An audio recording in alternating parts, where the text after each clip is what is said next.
Өмірзер Көмірбек 17-ші мектеп гимназиясының оқушысы. Мұхтар Әуезов Абай жолы шытырманды бөлімі.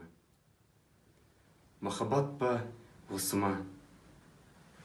Осы болса, мына дүние, мына маужыраған тынысты нәзіктің бесігі ғой. Сол сұлу саздың құлақ күйі ғой. Сүттей жарық айлы түн, таң әлі жоқ. Бірақ жоқ екен білсе де Абай әлдеқандай таң сезеді. Күйікте, үмітте, қуанышта, азап та бар. Жүрек таңы.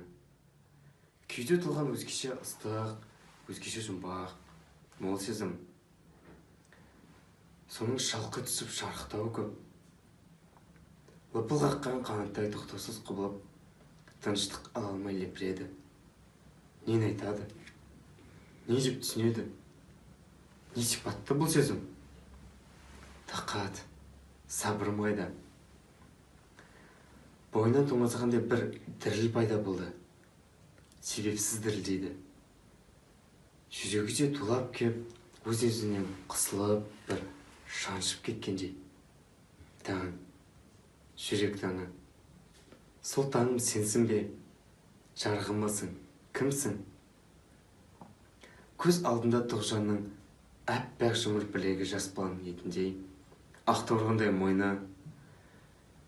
Таң осы да өзі ғой, ақ еттің әппақ екен атқан таңдай. Ойша екі-үш ауыз махаббат сәлемін айтып шықты. Бірақ сол кезде Қарабас үйге қарай шақырды. Екеуі тыста жалғыз қапты. Абай кету аман келе жатқанда жаңағы өлеңін есіне түсірейін деп еді. Ақ еттің әппақ екен атқан таңдай дегеннен басқасы есіне қайта әзір түспеді. Қарабас пен Абай үйге кіргенде Сүйіндік пен бәйбішесі биік төсекке жатып қалған екен.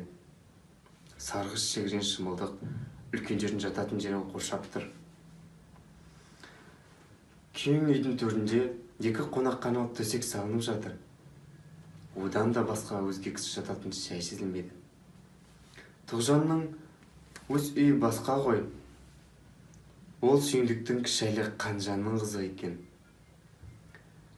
Қарабас айтқан үйге кіргенде Тоғжан өз үйіне кеткен болу керек қой. Үйге кірген жерде Абайны ойлаған осы. Өйткені төсек салып жүрген бағанағы шай құйған сары келіншек.